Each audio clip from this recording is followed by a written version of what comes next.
some students, welcome to live class. ನಾವು ಈಗಾಗಲೇ MNCs ಅನ್ನು ನೋಡ್ತಾ ಇದ್ವಿ. ಅದರಲ್ಲಿ MNC ಕಂಪನಿಗಳಲ್ಲಿ ಪೀಠಿಕೆ, ಅರ್ಥ, ಗುಣಲಕ್ಷಣಗಳು, ಉಗಮ ಮತ್ತು ಅದರ ಪ್ರಾಬಲ್ಯ ಅಥವಾ ಪ್ರಭಾವ ನೋಡೇವೆ. ನಾವೀಗ ನೋಡೋಣ ಅಡ್ವಾಂಟೇಜಸ್ ಆರ್ ಮ್ಯಾರಿಟ್ಸ್ ಆರ್ ರೋಲ್ ಅಂತ ಕೂಡ ಹೇಳ್ಬೋದು. ಬಹುರಾಷ್ಟ್ರೀಯ ಕಂಪನಿಗಳ ಬಹುರಾಷ್ಟ್ರೀಯ ಕಂಪನಿ ಅಥವಾ ನಿಗಮಗಳ ಪಾತ್ರ ಅಥವಾ ಗುಣಲಕ್ಷಣ ಅಥವಾ ಗುಣಗಳು ಅಥವಾ ಪ್ರಯೋಜನಗಳು ಅಥವಾ ಅನುಕೂಲಗಳು ಅಂತ ಕೂಡ ಹೇಳ್ಬೋದು. ನಾಳೆ ಕ್ವಶನ್ ಯಾಕೆ ಬರ್ತಾ ಹೇಳೋಕ್ಕಾಗಲ್ಲ, ಎಲ್ಲ ಮೆರಿಟ್ಸೇ ಆಗಿರೋಕ್ಕಾಗಲ್ಲ. ಹಾಗಾಗಿ ಅಡ್ವಾಂಟೇಜಸ್ ಆರ್ ಮೆರಿಟ್ಸ್ ಅಂತ ನಾವು ಹೇಳ್ಬೋದು. ಇಲ್ಲಿ ಮಹತ್ತರವಾಗಿರ್ತಕ್ಕಂಥ ಪಾತ್ರವನ್ನು ವಹಿಸ್ತದೆ. ಲಭ್ಯ ಇರ್ತಕ್ಕಂಥ ಸಂಪನ್ಮೂಲಗಳನ್ನು ಪರಿಣಾಮಕಾರಿಯಾಗಿ ಬಳಸಲು ಸಹಾಯ ಮಾಡ್ತದೆ. ಹಾಗಾಗಿ ಅದು ಬಹುರಾಷ್ಟ್ರೀಯ ಕಂಪನಿಗಳ ಪಾತ್ರ ಏನು ಅಂತಕ್ಕಂಥದ್ದಲ್ಲಿ ನಾವು ನೋಡೋಣ. ಹಾಗಾಗಿ ಬಹುರಾಷ್ಟ್ರೀಯ ಕಂಪನಿಗಳ ಪಾತ್ರ ಯಾವ ರೀತಿಯಾಗಿ ಇರ್ತದೆ ಅಂತಕ್ಕಂಥದ್ದನ್ನು ನೋಡೋದಾದರೆ, ಪಾಯಿಂಟ್ ನಂಬರ್ 1, ಹೂಡಿಕೆಯಲ್ಲಿ ಹೆಚ್ಚಳ. ಪಾಯಿಂಟ್ ನಂಬರ್ 1, ಹೂಡಿಕೆಯಲ್ಲಿ ಹೆಚ್ಚಳ. ಹೈಯರ್ ಇನ್ವೆಸ್ಟ್ಮೆಂಟ್, ದೊಡ್ಡ ಪ್ರಮಾಣದಲ್ಲಿ ಬಂಡವಾಳವನ್ನು ಹೂಡುವಂಥದ್ದು. ಬಹುರಾಷ್ಟ್ರೀಯ ಕಂಪನಿಗಳು ತಮ್ಮ ರಾಷ್ಟ್ರದಿಂದ ಬಂಡವಾಳವನ್ನು ನಮ್ಮ ರಾಷ್ಟ್ರಕ್ಕೆ ತರುವಂಥದ್ದು ಇರುತ್ತೆ.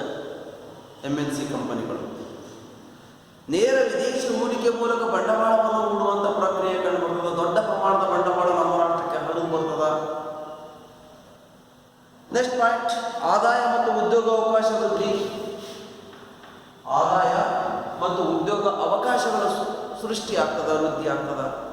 ಬಹುರಾಷ್ಟ್ರೀಯ ಕಂಪನಿಗಳು ಬರುವುದರಿಂದ ಉದ್ಯೋಗ ಅವಕಾಶಗಳು ಸೃಷ್ಟಿ ಆಗ್ತವೆ. Generation of income and employment. Generation of income and employment, ಇಲ್ಲಿ ಆದಾಯ ಮತ್ತು ಉದ್ಯೋಗ ಅವಕಾಶಗಳು ವೃದ್ಧಿ ಆಗ್ತವೆ. ಏನು MNC ತಮ್ಮ ಬಂಡವಾಳವನ್ನು ದೊಡ್ಡ ಪ್ರಮಾಣದಲ್ಲಿ ಹೂಡ್ತವೆ.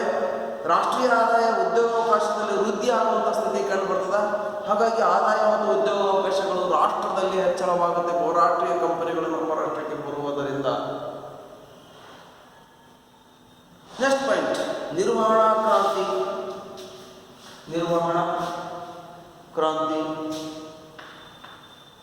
ನೋಡಿ, ನಿರ್ವಹಣಾ ಕ್ರಾಂತಿ ವ್ಯವಸ್ಥಾಪನೆ ಹೇಗೆ ಮಾಡಬೇಕನ್ನುವಂಥದ್ದು ಕೂಡ ಪರಿಜ್ಞಾನ ಇಡೀ ಆರ್ಥಿಕ ವ್ಯವಸ್ಥೆಯಲ್ಲಿ ಕೂಡ ಗೊತ್ತಾಗ್ತದೆ. ನಿರ್ವಹಣಾ ಕ್ರಾಂತಿ ಆಗ್ತದ.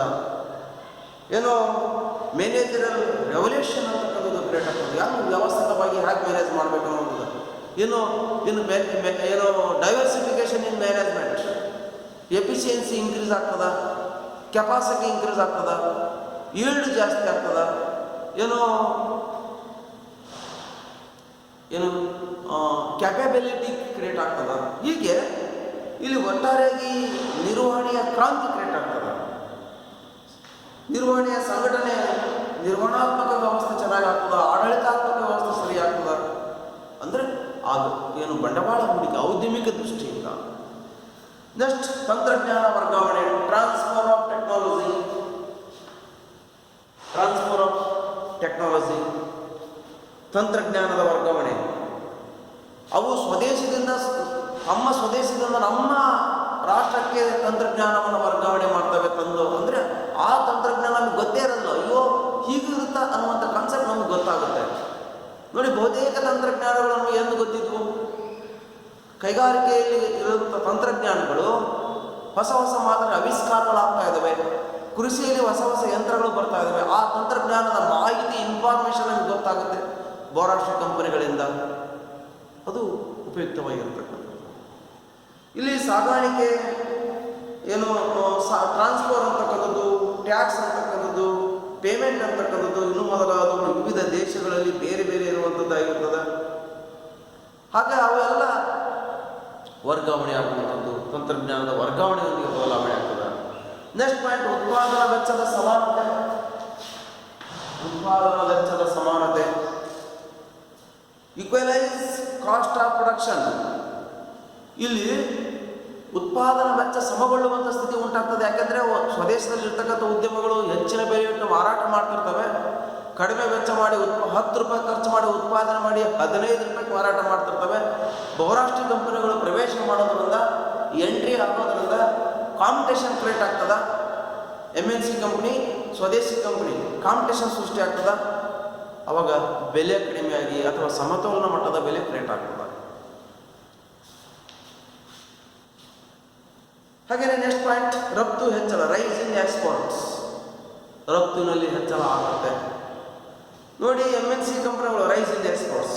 MNC ಕಂಪನಿಗಳು ಉತ್ಪಾದನೆ ಹೆಚ್ಚಳವಾಗಿ ರಫ್ತು ಹೆಚ್ಚಳವಾಗ್ತದೆ, ಪ್ರೊಡಕ್ಷನ್ ಇನ್ಕ್ರೀಸ್ ಆಗ್ತದೆ ಆ್ಯಂಡ್ ಎಕ್ಸ್ಪೋರ್ಟ್ ಕೂಡ ಇನ್ಕ್ರೀಸ್ ಆಗ್ತದೆ. ಹಾಗಾಗಿ ಬ್ಯಾಲೆನ್ಸ್ ಆಫ್ ಪೇಮೆಂಟು ಬ್ಯಾಲೆನ್ಸ್ ಆಗ್ತದೆ, ಎಕ್ಸಸ್ ಆಗ್ತದೆ. ಸಂದಾಯ ಬಾಕಿಯಲ್ಲಿ ಅನುಕೂಲಗಳು ಉಂಟಾಗ್ತವೆ. ನೆಕ್ಸ್ಟ್ ಪಾಯಿಂಟ್, ಆರ್ಥಿಕ ವ್ಯವಸ್ಥೆಯಲ್ಲಿ ಸಮ್ಮಿಲನ, integration of national economics or national economy. ಆರ್ಥಿಕ ವ್ಯವಸ್ಥೆಯಲ್ಲಿ ಸಮ್ಮಿಲನ, ಇಂಟಿಗ್ರೇಷನ್ ಆಫ್ ನ್ಯಾಷನಲ್ ಎಕನಾಮಿ. ಆರ್ಥಿಕ ವ್ಯವಸ್ಥೆಯಲ್ಲಿ ವ್ಯವಸ್ಥಿತವಾಗಿರ್ತಕ್ಕಂಥ ಒಂದು ಸಂಘಟನೆ ಸೃಷ್ಟಿಯಾಗ್ತದೆ. ಸರಕು ಉತ್ಪಾದನೆ ಪ್ರಕ್ರಿಯೆ ಆಗ್ತದೆ. ಅಂದರೆ ಅದೊಂದು ವ್ಯವಸ್ಥಿತವಾಗಿ ಬೆಳವಣಿಗೆ ಆಗಲಿಕ್ಕೆ ಸಾಧ್ಯತೆ ಆಗುತ್ತೆ. ಒಂದು ರೆವಲ್ಯೂಷನ್ ಕ್ರಿಯೇಟ್ ಆಗ್ತದೆ, ಒಂದು ಉತ್ಪಾದನೆ ಪ್ರಕ್ರಿಯೆ ಬದಲಾವಣೆ, ಏನೋ ಒಂದು ಅವೇರ್ನೆಸ್ ಕೂಡ ಬರ್ತದೆ. ನಾವು ಬದಲಾಗ್ತಾ ಇದ್ದೀವಿ ಅಂತಕ್ಕಂಥ ತಂತ್ರಜ್ಞಾನ, ರಿಸರ್ಚ್ ಆ್ಯಂಡ್ ಡೆವಲಪ್ಮೆಂಟ್ ಕ್ರಿಯೇಟ್ ಆಗ್ತದೆ. ಮಾಡರ್ನೈಸೇಷನ್ ಅಂತಕ್ಕಂಥದ್ದು, ಲೇಟೆಸ್ಟ್ ಮಾಡೆಲ್ಗಳು ನಮಗೆ ಬಂದು ಒದಗ್ತವೆ. ನೆಕ್ಸ್ಟ್ ಪಾಯಿಂಟ್, ಸಂಶೋಧನೆ ಮತ್ತು ಅಭಿವೃದ್ಧಿ, ರಿಸರ್ಚ್ ಆ್ಯಂಡ್ ಡೆವಲಪ್ಮೆಂಟ್. ಸಂಶೋಧನೆ ಮತ್ತು ಅಭಿವೃದ್ಧಿ, ರಿಸರ್ಚ್ ಆ್ಯಂಡ್ ಡೆವಲಪ್ಮೆಂಟ್. ಏನು ರಿಸರ್ಚ್ ಆ್ಯಂಡ್ ಡೆವಲಪ್ಮೆಂಟ್, ಸಂಶೋಧನೆ ಮತ್ತು ಅಭಿವೃದ್ಧಿ. ಅಗಾಧವಾಗಿರ್ತಕ್ಕಂಥ ಸಂಪನ್ಮೂಲ ಹರಿದು ಬರ್ತದೆ, ಹೊಸ ಆವಿಷ್ಕಾರಗಳು ಸೃಷ್ಟಿಯಾಗ್ತವೆ, ನವೀನವಾಗಿರ್ತಕ್ಕಂಥ ವಸ್ತುಗಳು ಉತ್ಪಾದನೆ ಆಗ್ತವೆ, ತಂತ್ರಜ್ಞಾನ ಉತ್ಪಾದನೆ, ಸರಕು ಶೋಧನೆ, research, development, modernisation, technology, innovation, Discovery create ಆಗ್ತದೆ. ಹೊಸ ಹೊಸ ಮಾದರಿ ವಸ್ತುಗಳು ಪರಿಚಯಿಸಲ್ಪಡ್ತವೆ, ಸಂಶೋಧನೆಗಳಾಗ್ತವೆ, ಅಭಿವೃದ್ಧಿ ಆಗ್ತವೆ. ನೆಕ್ಸ್ಟ್ ಪಾಯಿಂಟ್, ಸ್ವದೇಶಿ ಉದ್ಯಮಗಳಿಗೆ ಉತ್ತೇಜನ. ಸ್ವದೇಶಿ ಉದ್ಯಮಗಳಿಗೆ ಉತ್ತೇಜನ ದೊರೀತದ. ಏನೋ encourage domestic enterprises, encourage domestic enterprises. ಸ್ವದೇಶಿ ಉದ್ಯಮಗಳಿಗೆ ಉತ್ತೇಜನ ದೊರೀತದೆ. ಏನು ಉತ್ಪಾದನೆಗೆ ಅನುಕೂಲಕರವಾಗಿರ್ತಕ್ಕಂಥ ವಾತಾವರಣ ಸೃಷ್ಟಿ ಆಗ್ತದೆ. ಬೇರೆ ರಾಷ್ಟ್ರ ಉದ್ಯಮಗಳು ದೊಡ್ಡ ಪ್ರಮಾಣದಲ್ಲಿ ನಮ್ಮ ರಾಷ್ಟ್ರದಲ್ಲಿ ಬಂಡವಾಳ ಹೂಡೋದ್ರಿಂದ MNC ಕಂಪನಿಗಳು ನಮ್ಮ ರಾಷ್ಟ್ರದ ಉದ್ಯಮಗಳಿಗೆ ಉತ್ತೇಜನವನ್ನು ನೀಡಿದಂಗೆ ಆಗ್ತದೆ. ಕಾಂಪಿಟೇಷನ್ ಕ್ರಿಯೇಟ್ ಆಗಿ ಇವು ಕೂಡ ಅಭಿವೃದ್ಧಿ ಆಗ್ತವೆ. ಲೋ ಕ್ವಾಲಿಟಿ ಉತ್ಪಾದನೆ ಮಾಡಿರ್ತಕ್ಕಂಥವುಗಳು ತಾವು ಉಳಿಬೇಕಂತಂದರೆ ಹೈ ಕ್ವಾಲಿಟಿಯನ್ನು ಪ್ರೊಡಕ್ಷನ್ ಮಾಡಬೇಕು. ಅದಕ್ಕೆ ಉತ್ತೇಜನ ಬರುತ್ತೆ. ಇಂಥ ತಂತ್ರಜ್ಞಾನ ಮಾಹಿತಿ ಬರುತ್ತೆ. ಅದಕ್ಕೆ ಅವು ಹೊಸ ಹೊಸ ಆವಿಷ್ಕಾರಗಳನ್ನು ಮಾಡ್ತವೆ.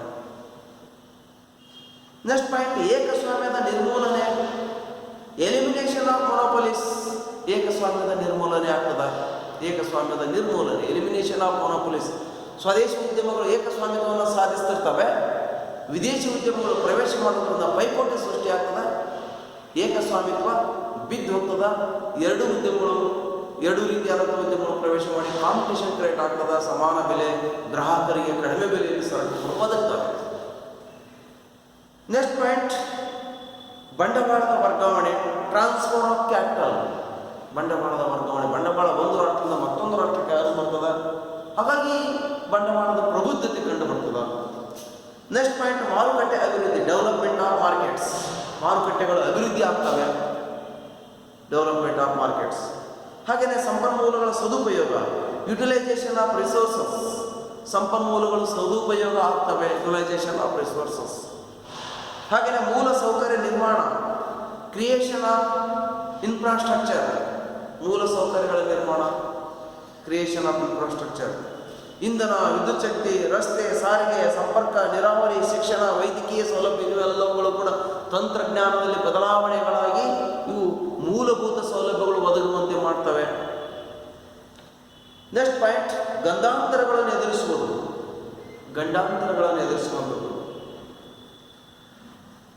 Undertaking risk. ಗಂಡಾಂತರಗಳನ್ನು ಬಹುರಾಷ್ಟ್ರೀಯ ದೊಡ್ಡ ಪ್ರಮಾಣದಲ್ಲಿ ಉತ್ಪಾದನೆ ಮಾಡಿ ಅದು ಗಂಡಾಂತರ ನಿರ್ಮೂಲನೆ ಆಗುವಂತೆ ಮಾಡ್ತದೆ, ಅಥವಾ ರಿಸ್ಕ್ ಅನ್ನು ಎದುರಿಸುವಂಥ ಸಾಧ್ಯತೆ ಈ ಉದ್ಯಮಗಳಿಗಿರುತ್ತೆ. ಹಾಗೆಯೇ agents for modernisation. Agents for modernisation ಆಧುನಿಕತೆಯ ಪ್ರತಿನಿಧಿಗಳಾಗಿರ್ತವೆ ಬಹುರಾಷ್ಟ್ರೀಯ ಕಂಪನಿಗಳು.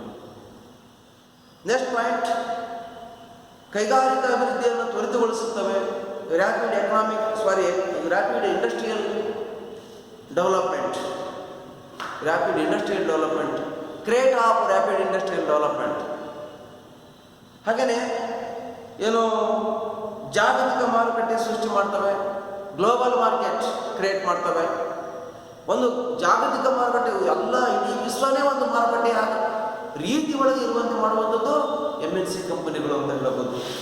ಹಾಗೆಯೇ ಕೃಷಿ ಬೆಳವಣಿಗೆ ಮತ್ತು ದೇಶದ ಅಭಿವೃದ್ಧಿ ಆಗ್ತದೆ. ಏನು development of agriculture and country, ರಾಷ್ಟ್ರದ ಮತ್ತು ಕೃಷಿ ಅಭಿವೃದ್ಧಿಗೆ ಕಾರಣವಾಗ್ತದೆ. ಹಾಗೆಯೇ ಸ್ಕೇರ್ಸಿಟಿ ಆಫ್ ರಿಸೋರ್ಸಸ್, ಸಂಪನ್ಮೂಲಗಳು ಕೊರತೆ ಆಗದಂತೆ, ಸ್ಕೇರ್ಸಿಟಿ ಆಫ್ ಕೊರತೆ ಇರತಕ್ಕಂಥ ಸಂಪನ್ಮೂಲಗಳು ಸಮಗೊಳ್ಳುವಂತೆ ಮಾಡುವಂಥದ್ದಾಗಿರ್ತದೆ. ಹಾಗೆಯೇ ಇಲ್ಲಿ ಈ ಉದ್ಯಮಗಳು ಟೆಕ್ನಾಲಜಿಕಲ್ ಹೆಲ್ಪ್ಸ್, ತಂತ್ರಜ್ಞಾನದ ಸಹಾಯವನ್ನು ಮಾಡ್ತವೆ. ಇನ್ಕ್ರೀಸ್ ಇನ್ ಸೇವಿಂಗ್ಸ್, ಉಳಿತಾಯದಲ್ಲಿ ಹೆಚ್ಚಳ ಮಾಡ್ತವೆ. ಬಿಲ್ಡಿಂಗ್ ಇನ್ಫಾರ್ಮೇಷನ್, ಇನ್ಫ್ರಾಸ್ಟ್ರಕ್ಚರ್, ಮೂಲಭೂತ ಸೌಲಭ್ಯಗಳ ನಿರ್ಮಾಣ ಮಾಡ್ತವೆ.